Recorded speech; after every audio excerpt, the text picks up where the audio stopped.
Dice así la palabra del Señor.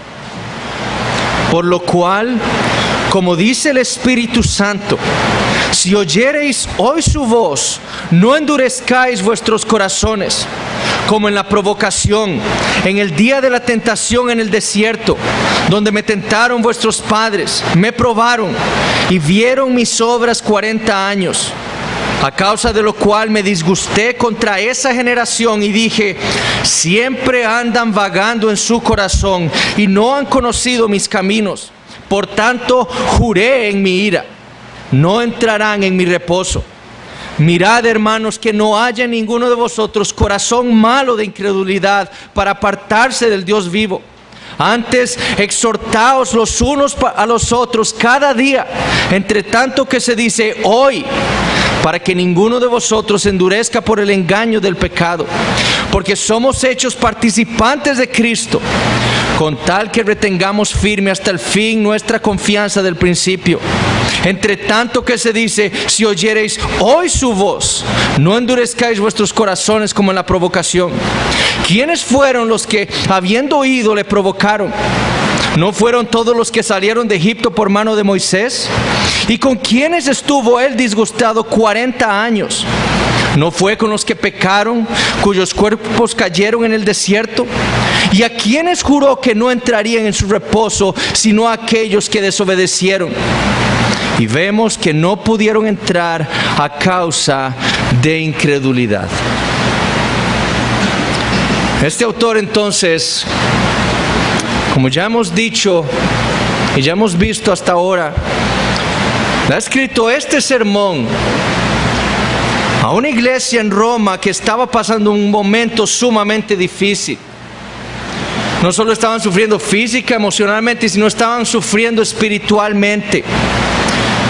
Por causa del cristianismo que habían abrazado ya unos años antes, quizás por la predicación de los apóstoles, que habían llegado a ellos con el mensaje del evangelio.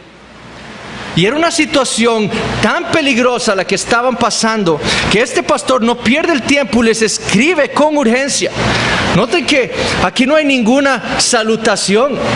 Él no pierde tiempo en introducciones de quién es él. Inmediatamente va al grano, porque el tema es urgente. Ya unos que se habían identificado con Jesucristo habían apostatado ya por lo que estaban pasando.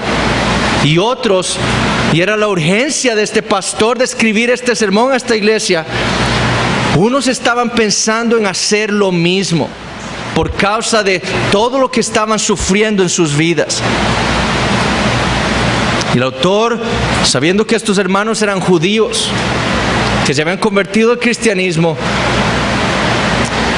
ve que lo que ellos necesitan es entender la supremacía y la superioridad de Jesucristo por sobre todas las cosas. Es por eso que él va y, como hemos visto, hace múltiples comparaciones de Jesús contra todo aquello que era estimado por los judíos, para demostrarles por las escrituras del Antiguo Testamento esa supremacía del Señor Jesucristo. Solo entendiendo eso, que Jesús es mejor que todo, podrían estos hermanos luchar contra el mundo, contra Satanás, contra su propia carne que los estaba como sus enemigos buscando su apostasía. Y esa verdad es la que nosotros también debemos entender hoy día en el siglo XXI. Eso es la verdad que el Señor Jesucristo desea que nosotros como cristianos el día de hoy entendamos. Jesús es mejor. Ahora, el punto del sermón es ese: enfatizar la supremacía de Cristo. Pero en medio de todas esas comparaciones, el autor se detiene en 5 ocasiones para advertir a estos hermanos. La primera de esas advertencias la introduce, como vimos en el capítulo 2, versículos 1 al 4. Y esas advertencias tienen que ver con mostrarle a estos hermanos las consecuencias de dejar al Señor Jesucristo. La segunda de esas advertencias la tenemos en nuestro texto, que va del versículo 7 del capítulo 3 hasta el versículo 13 del capítulo 4. Hoy vamos a ver solamente esta parte de la advertencia. Y aquí el autor se detiene dándose cuenta entendiendo la enfermedad espiritual que está atacando a estos hermanos. Como el buen médico, él se detiene a escuchar a su paciente, y el autor aquí se detiene para diagnosticar esta enfermedad y pronosticarle a estos hermanos lo que esa enfermedad les va a traer a sus vidas. Y así es como deseo abordar el sermón, como un clínico diagnosticando una enfermedad mortal que debe ser tratada urgentemente a fin de que no se propague en la población, y así para que no nos lleve a nosotros a la muerte. El sermón lo voy a dividir así. Primero vamos a ver el diagnóstico de la enfermedad que estaba afectando a esta congregación. Segundo, vamos a ver el pronóstico de esa enfermedad. Y finalmente vamos a ver la medicina necesaria para curarla. Veamos primero entonces el diagnóstico de esa enfermedad espiritual. Un buen médico es aquel que conoce tanto de medicina, que conoce no solo de un área específica, sino que conoce la medicina en su totalidad. Eso es lo que hace un médico, un buen médico. Y un médico puede estar revisando un sistema, por ejemplo, la piel, y darse cuenta que el paciente tiene una enfermedad del hígado. ¿Por qué? Porque conoce muy bien la medicina. Bueno, una de las cosas que nosotros debemos admirar de este pastor, de este autor, es su amplio conocimiento de las Escrituras. Nosotros lo vemos como cita una y otra vez el Antiguo Testamento. Este hombre conoce su Biblia. Es evidente también su sabiduría para saber cómo aplicar esos diferentes pasajes que él utiliza. Pero es especialmente admirable su entendimiento cristocéntrico de las Escrituras. Este pastor tiene claro que Moisés y los profetas fueron testigos no de ellos mismos, sino del Señor Jesucristo. Ellos hablaron acerca de Él. Pero igual de importante es ver y notar su entendimiento acerca de la naturaleza de las Escrituras. Noten lo que dice en el versículo 7.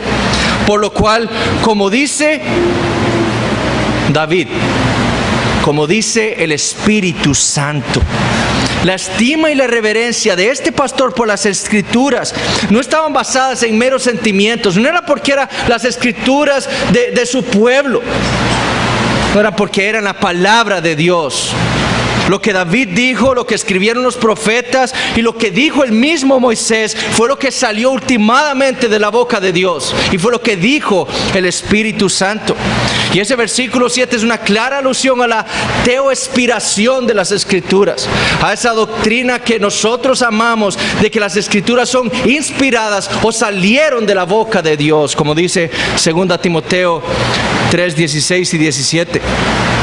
Ahora, ese amplio conocimiento de las Escrituras y de su naturaleza es lo que capacitó a este hombre para poder entender rápidamente la enfermedad que estaba afectando a esta congregación, lo que estaba sucediendo en sus corazones. Y como el buen médico, entonces, él va a las Escrituras y busca ilustraciones de personas que sufrieron el mismo padecimiento para hacerles ver a ellos su enfermedad. ¿Y cuál era el síntoma de esa enfermedad? Eso es lo primero que vamos a ver de este primer punto. ¿Cuál era el síntoma de esa enfermedad? Bueno, para el autor era tan evidente que él va al Antiguo Testamento con facilidad. Yo sé lo que ustedes tienen y ya se los voy a demostrar. Ahora, para averiguarlo, nosotros tenemos que ver cuáles fueron esos pasajes que el autor cita aquí para entender nosotros ese síntoma de esta enfermedad mortal. Y el primero lo encontramos en el Salmo 95. El otro lo tenemos aludido al final de nuestro texto, en los versículos 16 al 19, que viene de Números 14. Pero veamos primero el Salmo 95. Y quiero que vayamos al Salmo 95. Ese salmo lo describe el Espíritu Santo así: cántico de alabanza y de adoración. Esa frase es inspirada por el Espíritu Santo. Cántico de alabanza y de adoración. Esa es la descripción que hace Dios de este salmo. Ese era el propósito del salmo, era alabar y adorar a Dios. Y dice así el Salmo 95: venid, Aclamemos alegremente a Jehová, cantemos con júbilo a la roca de nuestra salvación, lleguemos ante su presencia con alabanza. Aclamémosle con cantos, porque Jehová es Dios grande y Rey grande sobre todos los dioses, porque en su mano están las profundidades de la tierra y las alturas de los montes son suyas. Suyo también es el mar, pues Él lo hizo, y sus manos formaron la tierra seca. Venid, adoremos y postrémonos, arrodillémonos delante de Jehová nuestro Hacedor, porque Él es nuestro Dios, nosotros el pueblo de su prado y ovejas de su mano. Y luego viene la porción que cita nuestro autor: si oyeres hoy su voz, no endurezcáis vuestro corazón como en Meriba, como en el día de Masá en el desierto, donde me tentaron vuestros padres, me probaron y vieron mis obras. 40 años estuve disgustado con la nación y dije: pueblo es que divaga de corazón y no han conocido mis caminos. Por tanto, juré en mi furor que no entrarían en mi reposo. En ese pasaje el salmista hace referencia a dos textos del Antiguo Testamento: Éxodo 17, versículos de 1 al 7, y luego Números capítulo 20, lo que sucedió en Meriba y Masá. En Éxodo 17 nosotros tenemos el relato de Israel en Refidim. No hay agua para beber para el pueblo, y el pueblo entonces se rebela contra Moisés y buscan apedrearlo por haberlo traído hasta ahí y tenerlo ahora con sed, haberlo sacado de Egipto según ellos para matarlos ahora de sed. Querían matar a Moisés, y su queja era la siguiente en Éxodo 17, 7: ¿está pues Jehová entre nosotros o no? Lo que ellos estaban haciendo era acusar a Dios de haberlos abandonado. Según ellos, Dios los había sacado de Egipto y ahora ya no estaba con ellos. Había hecho todas esas grandes obras y ahora los había dejado solos. Pero la verdad era que Dios sí estaba con ellos. Justo antes de partir de Sin a Refidim, 2 meses después de haber salido de Egipto, Dios les había dado alimento. Ellos se habían quejado ya de tener hambre y Dios les había dado alimento. El maná caído del cielo, y no mezquinamente, en abundancia, dice la Biblia. A diferencia de lo que ellos habían pensado, Dios sí estaba con ellos y se los demostró en Éxodo 17, cuando ellos estaban quejándose y diciéndole: Dios está con nosotros. Y Dios les dijo: sí, tomen agua de la roca. Ahora, el pasaje en Números 20, que también hace alusión el salmista en el Salmo 95, tenemos a los hijos de esos que se rebelaron contra Dios en Éxodo 17. 37 años después están haciendo ellos lo mismo que hicieron sus padres. En el Salmo 95 el salmista los acusa a ellos de ese mismo pecado. En Números 20 ellos están cuestionando el cuidado, la bondad, el poder de Dios para con ellos, y se rebelan contra Moisés de nuevo por no tener agua que beber. Y en lugar de ver todo lo que Dios había hecho por ellos y obedecer su voz, lo estaban cuestionando y lo estaban desobedeciendo. Ahora vayamos a Números capítulo 14. Quiero que vayamos a Números capítulo 14. Es el otro pasaje que el autor alude al final de nuestro texto en Hebreos capítulo 3. En el capítulo 13, Dios habla con Moisés, quien es el líder que le ha dado a su pueblo, y le ordena enviar 12 hombres, 12 príncipes de uno de cada tribu de Israel, para que observen e inspeccionen la tierra de Canaán. Es la tierra prometida, la tierra que Dios le iba a dar a su pueblo. Él los había sacado de Egipto y los iba a llevar a esa tierra. Y Moisés les dice en Números 13, versículos 17 al 20, le dice a estos príncipes: subid de aquí al Negev y subid al monte y observad la tierra como es, y el pueblo que la habita, si es fuerte o es débil, si poco o numeroso, cómo es la tierra habitada, si es buena o mala, y cómo son las ciudades habitadas, si son campamentos o plazas fortificadas, y cómo es el terreno, si es fértil o estéril, si en él hay árboles o no, y esforzaos y tomad del fruto del país. Y era el tiempo de las primeras uvas. Lo que Dios quería era que el pueblo viera lo hermoso y lo fructífera que era la tierra prometida. Su meta era que el pueblo pudiera entender su bondad para con ellos al darles una tierra que ellos no habían labrado nunca. Todo lo iban a tener. Pero también al mostrarles a los habitantes de esas tierras que eran hombres grandes y fuertes, su meta era que la fe de Israel se fortaleciera, creyendo que el Dios que los había sacado con mano poderosa de Egipto, que había partido en dos el mar rojo, que había destruido a todos sus enemigos, era capaz de derrotar a esos enemigos y entregarles a ellos esa tierra. Sin embargo, al final del capítulo 13, nosotros vemos la falta de fe del pueblo de Israel. 10 de los 12 príncipes que habían ido a inspeccionar la tierra vuelven con su reporte. Y le dicen al pueblo en los versículos 31 al 33, no podemos subir contra aquel pueblo, porque es más fuerte que nosotros. Y hablaron mal entre los hijos de Israel de la tierra que habían reconocido, diciendo, la tierra por donde pasamos para reconocerla es tierra que traga a sus moradores. Y todo el pueblo que vimos en medio de ella son como hombres de grande estatura.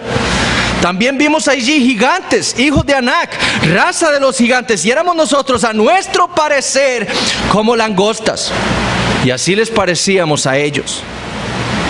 Cuando la congregación escucha ese reporte, se aterroriza y se quejan contra Moisés. Y van a él y le dicen en Números 14, versículos 2 y 3, ojalá muriéramos en la tierra de Egipto, o en este desierto, ojalá muriéramos. ¿Y por qué nos trae Jehová a esta tierra para caer a espada? Y que nuestras mujeres y nuestros niños sean por presa. ¿No nos sería mejor volvernos a Egipto? ¿Pueden ver lo que el autor de este sermón está viendo en estos hermanos? ¿Pueden entender el síntoma de la enfermedad que está siendo cultivada en los corazones de esta congregación? Israel había acusado a Dios de tener malas intenciones para con ellos. Dios no quería su bien, sino que quería destruirlos. ¿Por qué entonces le vamos a obedecer? Si Dios lo que quiere es destruirnos, mejor nos volvemos a Egipto. La misma enfermedad que padeció Israel en el desierto es la enfermedad que están padeciendo estas personas a las que le escribe el autor este sermón. Y el síntoma de esa enfermedad es la falta de consideración. Recordemos cómo inicia el capítulo 3. Hermanos santos, considerad al apóstol y sumo sacerdote de nuestra profesión, Cristo Jesús.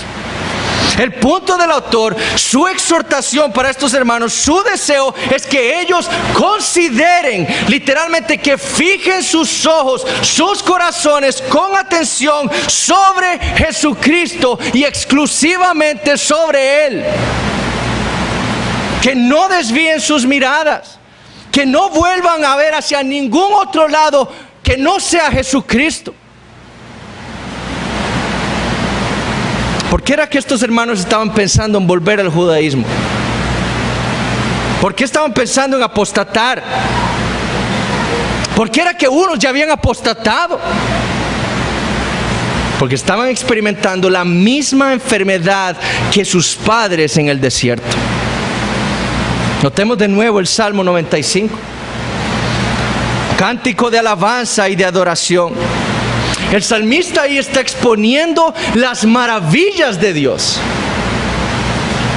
Él es la roca de nuestra salvación, el Dios grande, el Rey de reyes, el Dios todopoderoso, creador de los montes, creador del mar, creador de la tierra, creador nuestro. Él es nuestro Dios y nosotros su pueblo. Y el salmista expone esas verdades para llevar a sus hermanos de rodillas delante de este gran Dios en adoración.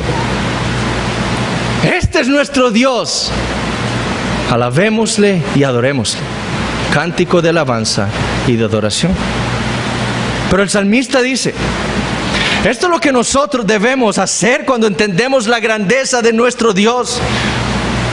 No como hicieron nuestros padres, que vieron las grandes obras de Dios, vieron todos sus milagros, y en lugar de enfocarse en Él, de obedecerle, de considerarlo atentamente a Él, divagaron sus corazones y no conocieron sus caminos.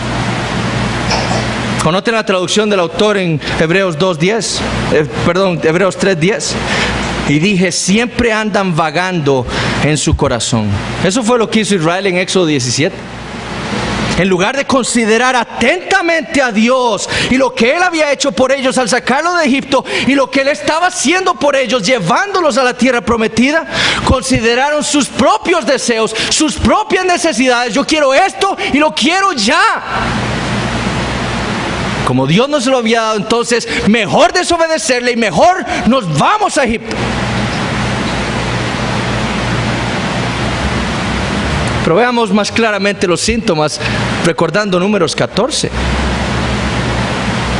En lugar de confiar en Dios, de obedecer su palabra, en lugar de considerar todo lo que Dios había hecho por ellos, su poder, su bondad, en lugar de fijar su atención en esto y entonces ir y tomar la tierra prometida. Él es nuestro Dios, Él nos acaba de sacar de Egipto, partió el mar rojo en dos.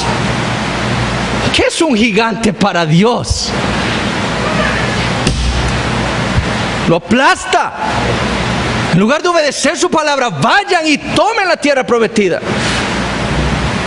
No se enfocaron en Dios y desobedecieron su palabra. Consideraron sus propias vidas, su seguridad, sus familias. Fijaron su atención en el aparente poderío de sus enemigos. Y con ojos divagantes prefirieron desobedecer al Señor. Por eso dice el salmista, ellos divagaron en sus corazones y no conocieron mis caminos. En lugar de ir a Dios, en lugar de obedecerle por donde Él quería llevarlos, ellos querían volver, como leemos en Números 14:3, a Egipto. Sus corazones, sus miradas no estaban fijas en Dios, sino que estaban divagando con otras cosas, pensando en otras cosas, y así desobedecieron al Señor y querían entonces volver al mundo. Si sus ojos no están fijos sobre el Señor Jesucristo, sus corazones irán tras cualquier otra cosa. Era lo mismo que estaba sucediendo en el corazón de esta congregación a la que le escribe este pastor. En lugar de estar considerando atentamente al Señor Jesucristo, escuchar su voz, estaban queriendo escuchar a Moisés. Estaban considerando a sus familiares, a sus amigos, muchos de los cuales ya se habían alejado por la fe que habían abrazado. Estaban considerando sus posesiones que estaban siendo robadas por el Imperio Romano. Su sufrimiento, sus ojos no estaban puestos firmemente, fijamente en el Señor Jesucristo. Y no queriendo perder la estima del mundo, no querer perder las cosas que hay en el mundo, estaban en peligro de perder sus almas. Como dijo el autor en Hebreos 2:3, descuidando una salvación tan grande. Ahora quiero que noten algo sumamente interesante en Números 14. Porque Israel no solo estaba rechazando la palabra de Dios que les dijo, vayan y tomen la tierra prometida, sino que estaban rechazando al líder que Dios le había dado a su pueblo para meterlo en esa tierra prometida. Noten lo que dice el pueblo en Números 14, versículos 3 y 4. ¿No nos sería mejor volvernos a Egipto? Y escuchen esto. Y decían el uno al otro, designemos un capitán y volvámonos a Egipto. Dios le había dado a Israel un capitán, un líder, un guía para llevarlos a la tierra de Canaán. Ese hombre era Moisés. En su rebelión ellos querían quitar a ese líder que Dios les había dado y querían instalar otro que los ayudara a hacer lo que ellos querían, volver al mundo. ¿Qué estaban haciendo estos hermanos en Roma? Ellos no estaban considerando al árgegos de su salvación, como dice Hebreos 2:10, al capitán, al líder, al fundador, a la cabeza, a nuestro representante, Jesucristo. No estaban considerando a ese líder que Dios nos ha dado para llevarnos a la tierra prometida. Sus corazones estaban divagando. Sus miradas no estaban puestas en ese guía, en ese capitán. Y se estaban ahora entonces rebelando contra la palabra de Dios. El mismo síntoma, la misma enfermedad.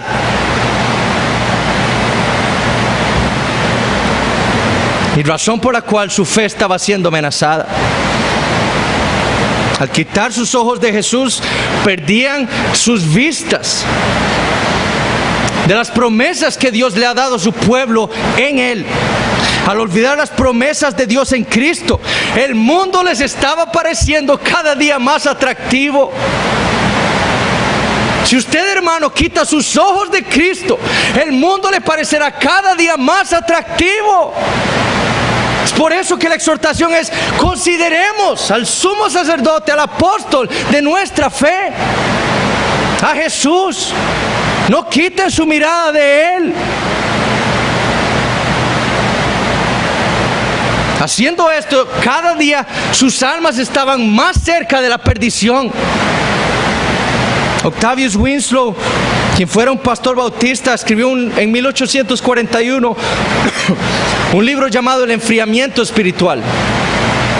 Y él dijo lo siguiente, hablando de esto: apartar la mirada de Cristo contribuirá en gran manera a la debilidad y la esterilidad de la fe.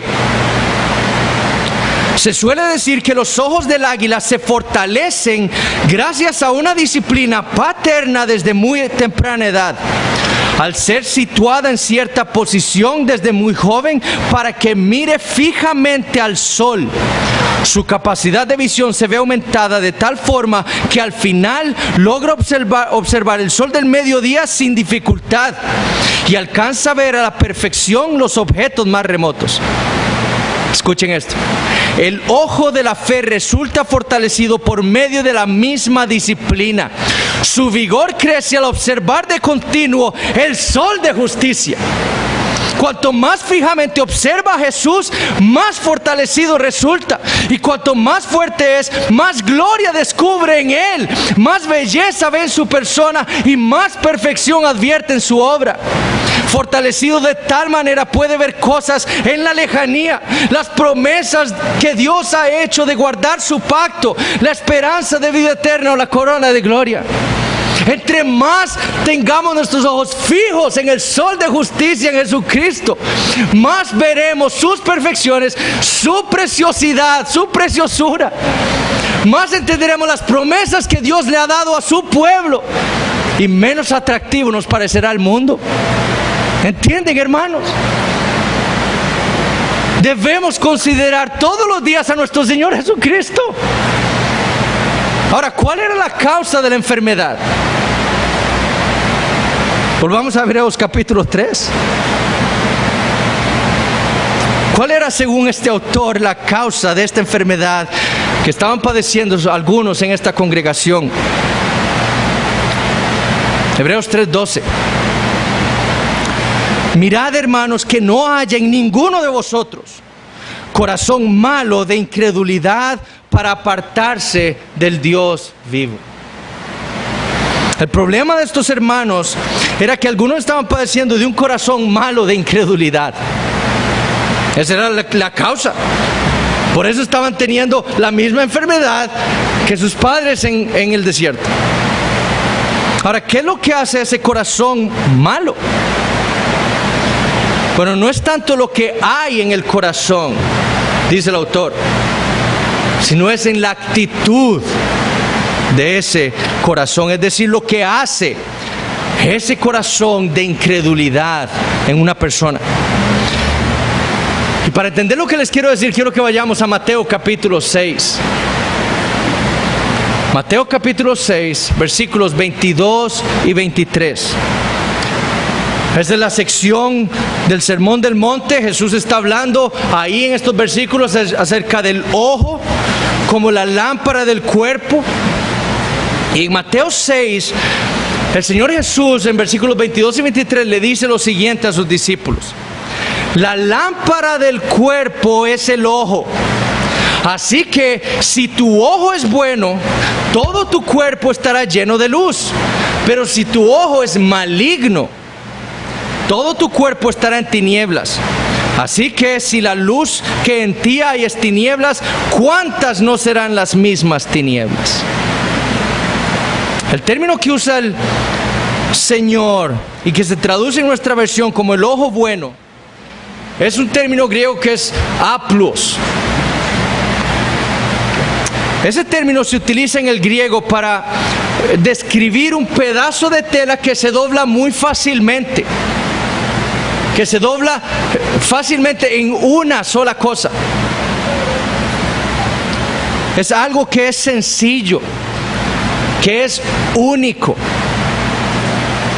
Literalmente podríamos traducir Mateo 6:22 así: la lámpara del cuerpo es el ojo, así que si tu ojo es único, todo tu cuerpo estará lleno de luz.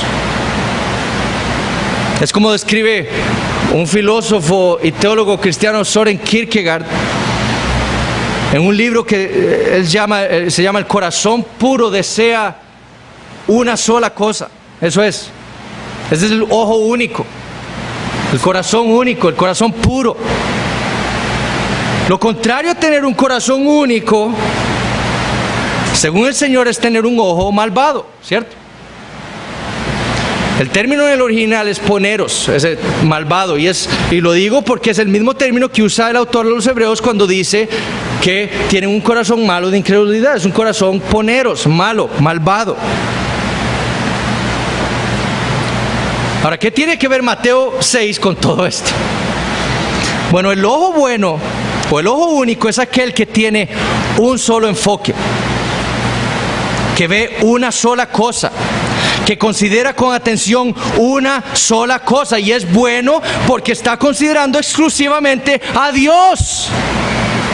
Y considerando única y exclusivamente a Dios, llena todo su cuerpo de luz. El ojo malvado, por el contrario, es aquel ojo que divaga, que considera y presta atención a múltiples cosas, Dios y todo lo demás, cuyas consideraciones son diversas. Y si no me creen que esa es la correcta interpretación del texto, noten cómo Jesús vincula los versículos 22 y 23 con el versículo 24 de Mateo 6. Ninguno puede servir a dos señores, porque o aborrecerá a uno y amará al otro, o estimará al uno y menospreciará al otro. No podéis servir a Dios y a las riquezas. El ojo único es aquel que sirve única y exclusivamente a Dios. El ojo malvado sirve a Dios y a cualquier otro Dios. Un corazón idólatra, vago, divagante, con múltiples consideraciones. No considera solo la estima del mundo, considera las riquezas, Dios y mamón. La enfermedad que estaba padeciendo algunos en esta congregación era la enfermedad del corazón. Un corazón malo de incredulidad. Necesitaban era un cardiólogo. Al mejor cardiólogo que existe, a Jesucristo. Por eso su corazón malo de incredulidad estaba divagando. No estaba enfocado en el Señor Jesucristo, sino que estaba divagando y estaban considerando otras cosas. Mi seguridad, ¿por qué voy a sufrir?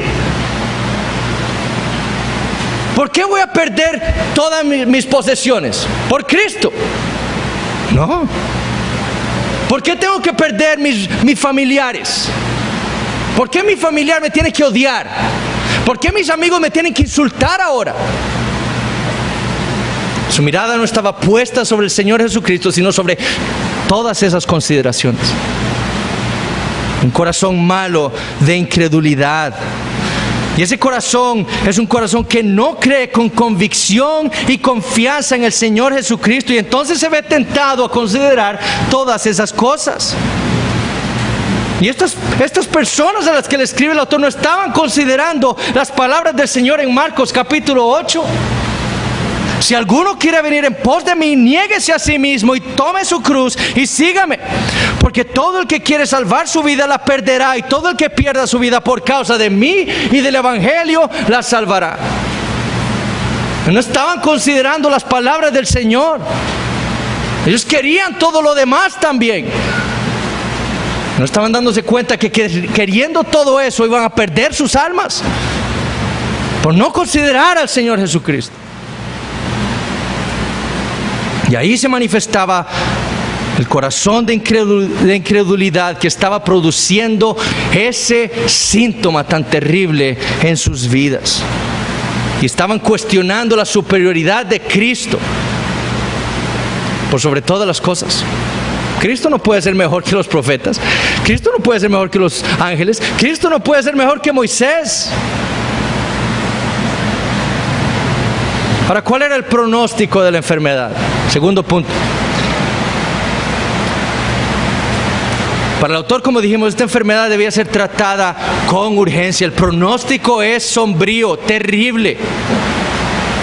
Las consecuencias de persistir con esa enfermedad serían fatales para esta congregación y para nosotros. Ahora, el autor nos da dos resultados de esa enfermedad. El primero es el endurecimiento. Versículo 13. Antes exhortados los unos a los otros cada día, entre tanto que se dice hoy, para que ninguno de vosotros se endurezca por el engaño del pecado. Esto que estaba sucediendo en medio de esta congregación no era otra cosa que pecado. El considerar otras cosas antes que considerar a Jesús, el obedecer a otras cosas antes que obedecer a Jesús, es pecado. Como Israel en el desierto, ellos habían recibido la palabra de Dios, como dice Hebreos 2, 3 y 4. Dios dándola por medio de milagros, portentos, etc. Así dio testimonio Dios de la palabra que estas personas recibieron. Israel misma había recibido la palabra de Dios así, con grandes obras de Dios.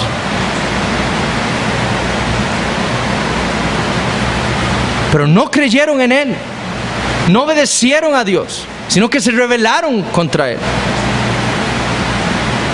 Ellos dejaron que el pecado los engañara, haciéndolos creer que Egipto era mejor. No Canaán, no, Egipto es mejor.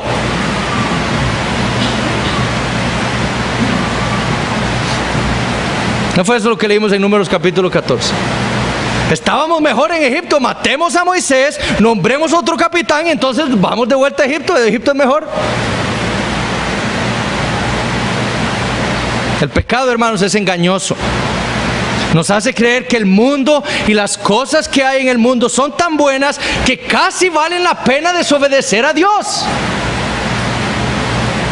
Esa congregación estaba siendo engañada por el pecado, para pensar que su comodidad, que su seguridad, que mantener a mi familia, aunque no crean en el Señor Jesucristo, aunque lo odien, pero mantenerla aquí, que piensen bien de mí, que mis amigos piensen bien de mí, que no se burlen de mí, que no me roben mis posesiones, era mejor que obedecer al Señor. El pecado los estaba engañando para que su mirada, en lugar de estar fijamente puesta en el Señor Jesucristo, divagara hacia las cosas del mundo. Y el grave peligro que los estaba exponiendo era que su corazón se endureciera. Ese término ahí para endurecer es el término escleruno en griego, donde tenemos nosotros el término esclerosis, algo duro como una piedra. Y literalmente significa endurecer voluntariamente, obstinarse, llegar a ser terco. Estos hermanos estaban escuchando la palabra de Dios, estaban escuchando acerca de Jesucristo, de lo que Él les pedía a ellos, de su esperanza, y la habían escuchado en medio de grandes milagros. Pero voluntariamente se estaban endureciendo, no queriendo prestar atención al Señor Jesucristo y a su palabra. Ahora, en medicina, en el área especialmente donde yo me desenvuelvo, que es la cirugía, Existe una enfermedad que se llama la vesícula escleroatrófica, la vesícula biliar. Y esa enfermedad ocurre cuando una vesícula está llena de piedras y esas piedras empiezan a obstruir una y otra vez la salida de bilis hacia el intestino de la vesícula. Y entonces cuando tapan esas piedras, esa salida de bilis se empieza a inflamar. Entonces le dan esos ataques de dolor al paciente y empieza con dolores y la vesícula se inflama y después se vuelve a desinflamar. Otra vez tapa y otra vez empiezan los síntomas. Y así está constantemente inflamándose y desinflamándose, inflamándose y desinflamándose por causa de las piedras. Y si esa vesícula no se llega a operar y no se extrae del cuerpo, esa inflamación crónica llega a producir una esclerosis de la vesícula. Se esclerosa, se vuelve como una piedra y chiquitica. Y después ya no duele. Cuando le llega a un paciente con un ultrasonido que le dice que tiene una vesícula esclerotrófica, el paciente le dice: ¿usted ya le duele? Doctor, vea que hace como 6 meses ya no me duele. Porque ya la vesícula está dura como una piedra y chiquitica. Y ya no les duele.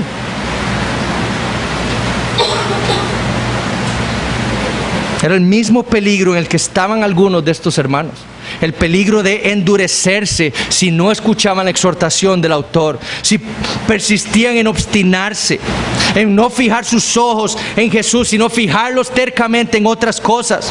Y llegarían a endurecerse tanto en donde ya no sentirían más pesar ni dolor por el pecado. Como esa vesícula que ya no duele después. Su corazón ya no sentiría pesar por el pecado. No hay conciencia cauterizada. Y así algunos ya endurecidos apostataron de la fe. Esa era la razón por la cual ese pecado debía ser tratado ya, con urgencia. Cuando nos llega un paciente con esa vesícula esclerotrófica, a pesar de que no le duela, la recomendación para el paciente es: hay que operarlo y hay que quitarle la vesícula. El paciente dice: pero doctor, ya no me duele. No importa. Porque esas vesículas, el gran peligro es que producen cáncer. Y el cáncer de vesícula biliar es uno de los peores que existe, con un pronóstico terrible. Y por eso la sacamos. Hay que tratarlo con urgencia. Estos hermanos debían ver que estaban endureciendo sus corazones y ese corazón debía ser tratado ya, antes de que progresara ese terrible cáncer de la incredulidad y que se convirtiera en lo que quizás muchos pensarían que nunca se convirtiera en la apostasía, porque creyeron estar fundados bien firmes en la fe y no lo estaban. El otro resultado de ese endurecimiento o de ese corazón malvado era la exclusión. Versículos 16 al 19. ¿Quiénes fueron los que, habiendo oído, le provocaron? ¿No fueron todos los que salieron de Egipto por mano de Moisés? ¿Y con quiénes estuvo el disgustado 40 años? ¿No fue con los que pecaron, cuyos cuerpos cayeron en el desierto? ¿Y a quiénes juró que no entrarían en su reposo, sino a aquellos que desobedecieron? Y vemos que no pudieron entrar a causa de incredulidad. El peligro de persistir en ese camino de endurecimiento, de dejándose engañar por el pecado, de no obedecer a la palabra del Señor, enfocándonos en otras cosas, en nuestros deseos. Es que yo quiero esto, es que el mundo me ofrece esto, es que mi carne desea esto. Es ser excluidos del reposo prometido por Dios para su pueblo.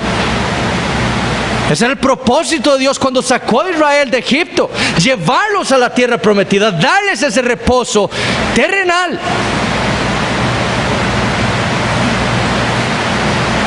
Pero en la ilustración que trae el autor de esta epístola, todos los israelitas que pecaron contra Jehová en el desierto, todos aquellos que quitaron su mirada de él y la pusieron en el mundo, todos excepto 2 murieron en el desierto.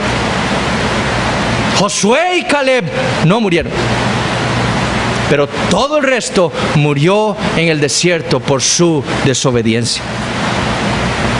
Y por causa de ese pecado, noten lo que dice aquí el autor de los Hebreos, lo que cita: Dios juró que no entrarían en su reposo. Si hay algo que nosotros como cristianos y como aquellos que conocemos la Escritura sabemos, es que cuando Dios dice algo, Él lo hace. ¿Qué vamos a pensar cuando Dios jura hacer algo? Dios juró a esos israelitas que no entrarían y ninguno entró. Si persistimos nosotros en endurecernos, en preferir el mundo y no a Cristo, seremos excluidos por un Dios santo que nos excluirá de su presencia y nos enviará al infierno. Profese usted ser cristiano o no. Esa es la fuerza que el autor quiere imprimir en nuestras mentes. Dios juró que no entrarían en su reposo. Y nos deben poner a temblar a nosotros.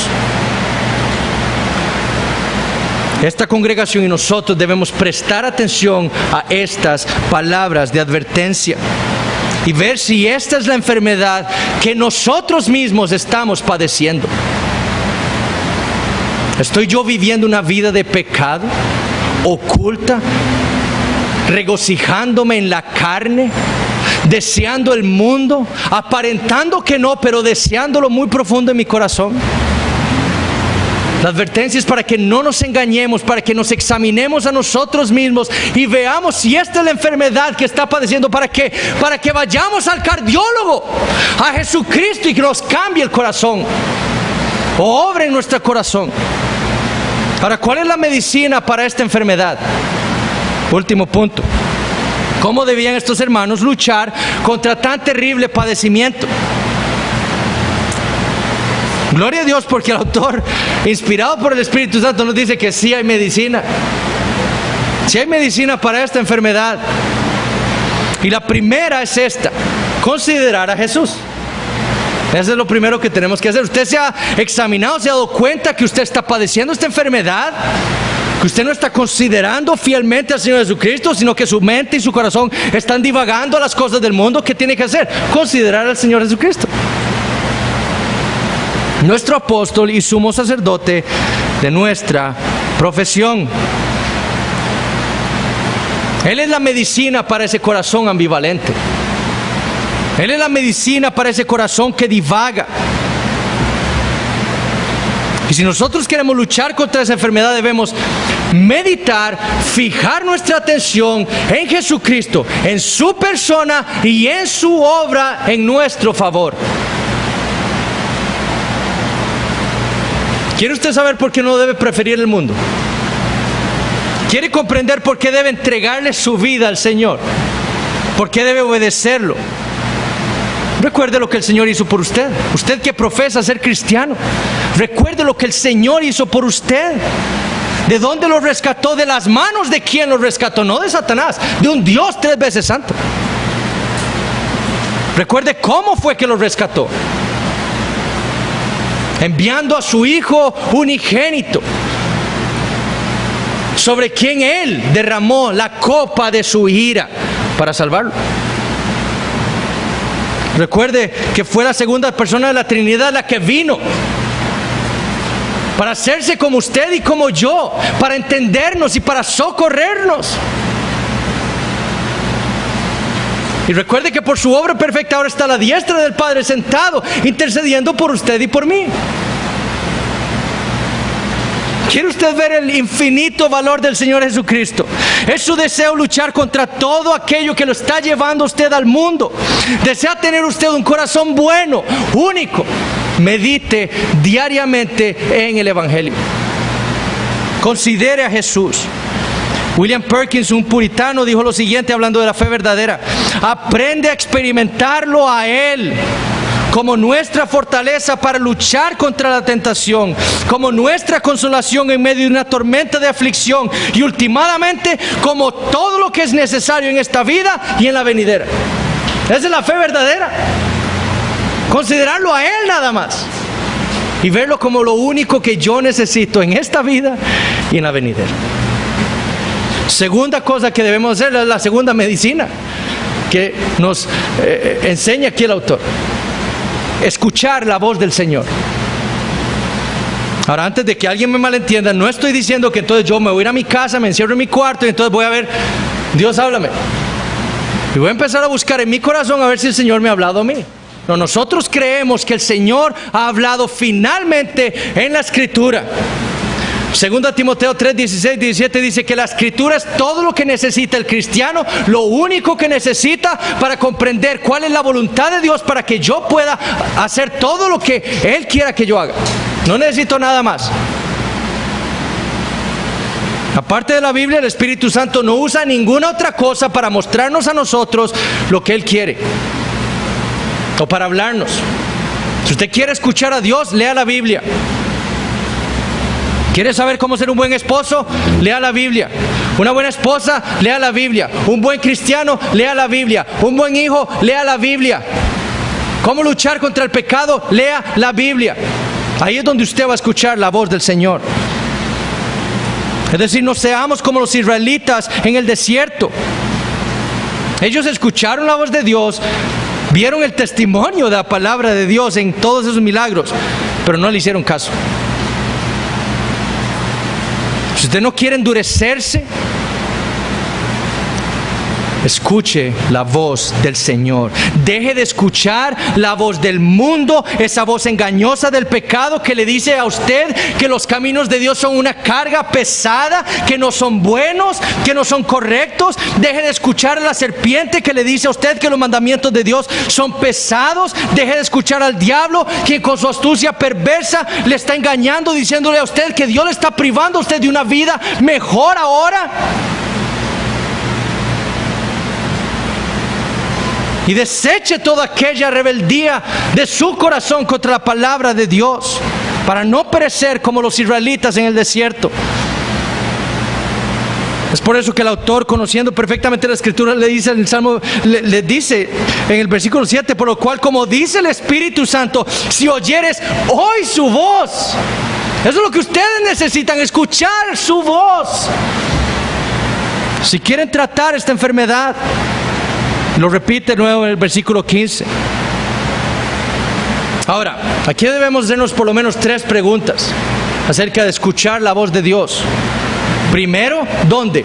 Y ya la dijimos, en la Biblia. Ahí es donde vamos a escuchar la voz de Dios. Ahí es donde vamos a entender qué es lo que Dios quiere para nosotros y pide de nosotros, en la Biblia. Segundo, ¿cómo? ¿Cómo escucho yo la voz de Dios? Primero, leyendo diariamente la Biblia, exponiéndonos constantemente a la palabra de Dios. Por eso aquí tenemos un plan anual de lectura de la Biblia. Si no le gusta ese, coja cualquiera, pero lea todos los días la Biblia. Ahí es donde usted va a escuchar la voz de Dios. Esa es la cura para el corazón malvado. Expóngase a la lectura diaria. Devocionales privados, con mi familia, con amigos, con vecinos. Constantemente orando para que el Señor me ayude a entender cada día más la palabra, para amarla cada día más, para sujetarme a ella cada día más, para que el Salmo 19 sea una realidad en nuestras vidas. Cuarto, exponiéndonos a la predicación de la palabra cada domingo. Dios le habla a esta iglesia local cada domingo, particularmente en su providencia, nos habla a lo que Él considera es lo que nosotros debemos escuchar, saber y crecer hoy. Muchos pasan toda su semana viendo sermones en internet y escuchando pastores que le están predicando sus congregaciones. Ciertamente somos edificados, pero hacen eso y no vienen los domingos aquí. Cuando Dios le habla particularmente a esta iglesia por medio de los pastores que Él pone aquí o los predicadores que trae, eso debe ser una convicción. Debemos exponernos a la palabra de Dios cada domingo aquí, a su predicación con fidelidad. Quinto, exhortándonos los unos a los otros. Es lo que afirma el autor en el versículo 13. Antes exhortaos los unos a los otros cada día. Esto conlleva esa realidad de nuestra responsabilidad de congregarnos en una iglesia local y de ser miembros de ella. ¿Cómo usted va a cumplir ese mandamiento de exhortarse los unos a los otros cada día si usted no es miembro de una iglesia local? Ahí está implícito. Ahora, en el original, ese término exhortar es el término paracaleo, es donde nosotros tenemos el término paracletos. ¿Quién es el paracletos? Jesucristo.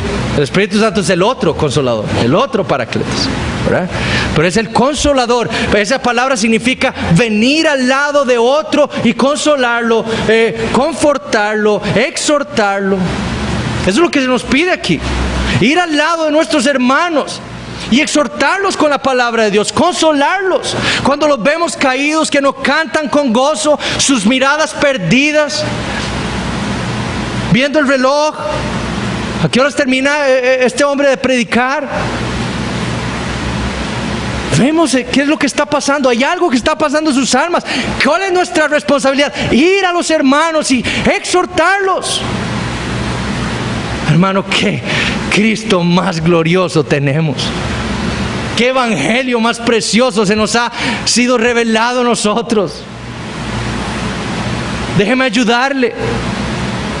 Reunámonos en la semana para estudiar la palabra, para orar. ¿Cuánto tiempo perdemos nosotros hablando de fútbol, de vanidades? No estoy diciendo que no podamos hablar de fútbol y del partido, ni de algo que nos guste a nosotros hacer. No estoy diciendo eso. Pero cuando esas cosas ocupan todo el tiempo de nuestras conversaciones con los hermanos, eso está mal. Todas nuestras conversaciones deben llevarnos al Evangelio. En eso es lo que todos nosotros tenemos, una comunión los unos con los otros, y de eso debemos hablar. Exaltar a nuestro Señor, consolarnos unos a otros así. Nuestro deber es ir a nuestros hermanos y exhortarnos. ¿Cuándo? Tercera pregunta. ¿Cuándo debemos tomar esa medicina? Versículo 7. Si oyeres hoy su voz. Versículo 13. Antes exhortaos los unos a los otros cada día, constantemente, continuamente, entre tanto que se dice hoy de nuevo.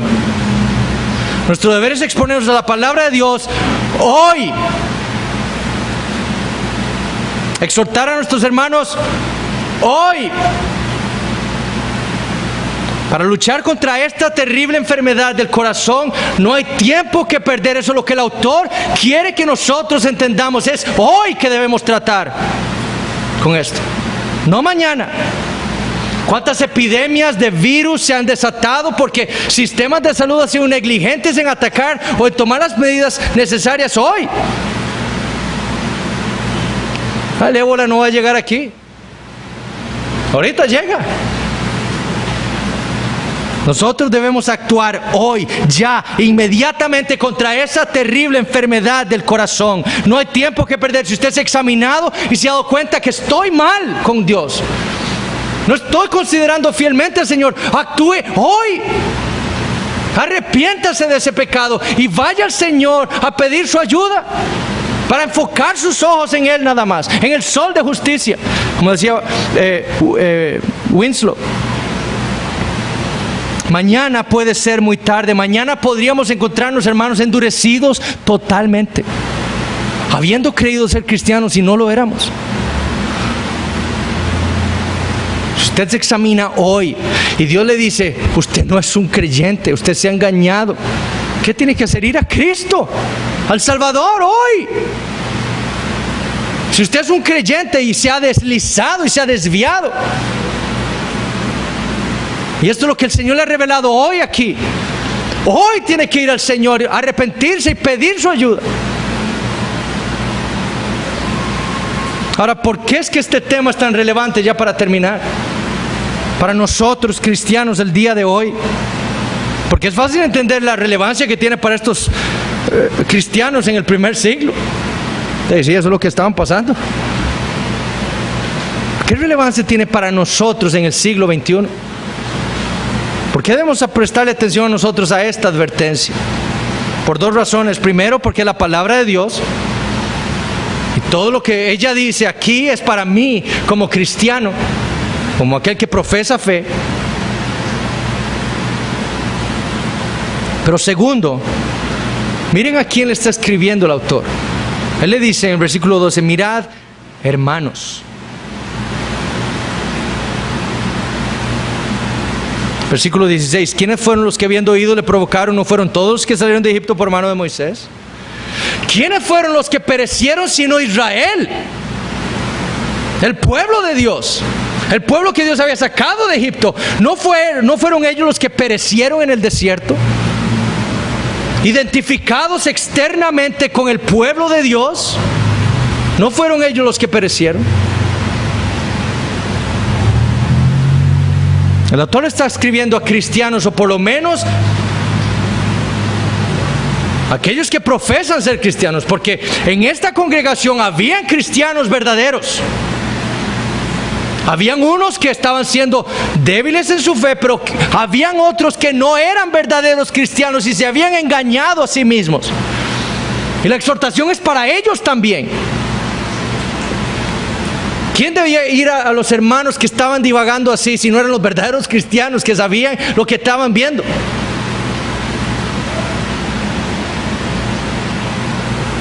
No se trata de una identificación visible o externa con el pueblo de Dios. Esa es la relevancia para nosotros.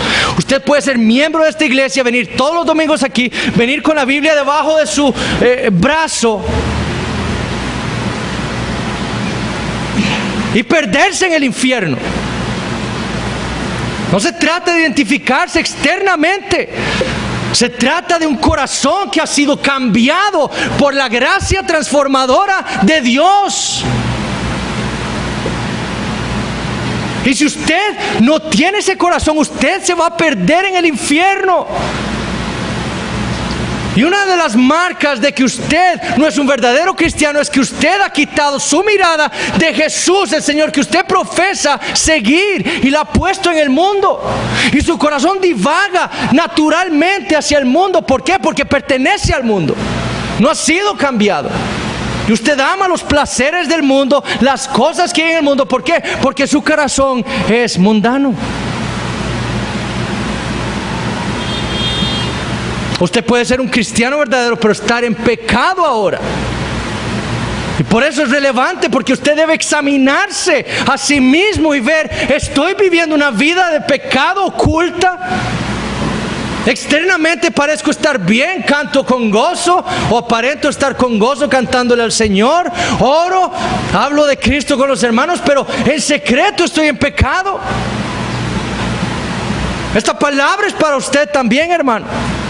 De su necesidad de arrepentirse y volver al Señor en arrepentimiento y fe, poniendo sus ojos de fe en el Señor Jesucristo y no desviarlos. Ahora, no estoy diciendo que el cristiano verdadero se vaya a perder, porque eso no es lo que el autor dice. Ciertamente él dice ahí en el versículo 14, porque somos hechos participantes de Cristo con tal que retengamos firme hasta el fin nuestra confianza del principio. Porque el verdadero cristiano retendrá hasta el fin esa confianza del principio. Nunca se podrá perder. Su fe podrá flaquear, podrá debilitarse, casi como Pedro, que se estaba hundiendo en el mar por haber quitado sus ojos de Jesucristo. Pero nunca fallará, porque el Señor Jesús está intercediendo por nosotros, como lo hizo por Pedro, para que su fe no faltara. Pero podemos caer en una debilidad de fe. Pero los cristianos, el pueblo de Dios verdadero, están en las manos de Cristo y nadie los puede arrebatar de su mano, dice el Señor en Juan 6. Octavius Winslow dice: la gracia genuina en el alma nunca puede llegar a desaparecer del todo. La fe genuina no puede flaquear completa y definitivamente. Solo hablamos de su debilitamiento. No puede caer del todo, no puede perderse por completo. Lo guarda la inmutabilidad de Dios, lo guarda el pacto de gracia, lo guarda la obra consumada de Jesús, lo guarda el Espíritu que mora en él y lo guarda para la gloria eterna. Afirmamos pues que la gracia eterna es indestructible, jamás puede desaparecer, pero puede debilitarse. Y si su fe, hermano, está débil, usted debe ir al Señor Jesucristo hoy. Mi pregunta entonces es, ¿cómo está nuestro corazón? ¿Cómo está nuestro corazón?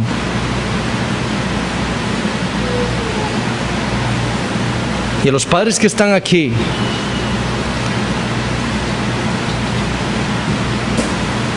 de los jóvenes, si los jóvenes viven en sus casas, mi pregunta para ustedes padres es esta: ¿cómo están los corazones de sus hijos? ¿Vienen a la iglesia solo para que usted no les diga nada? Pero usted ha tratado de borrar de su mente la realidad de que su hijo no lee la Biblia, no ora, no hay vida espiritual en él evidente. Si usted es un padre cristiano, usted debe vigilar el corazón de sus hijos también y exhortarlos. Ellos viven en su casa. ¿Qué más puede hacer usted sino ir a ellos todos los días constantemente? Hijo, ¿estás considerando al Señor Jesucristo hoy?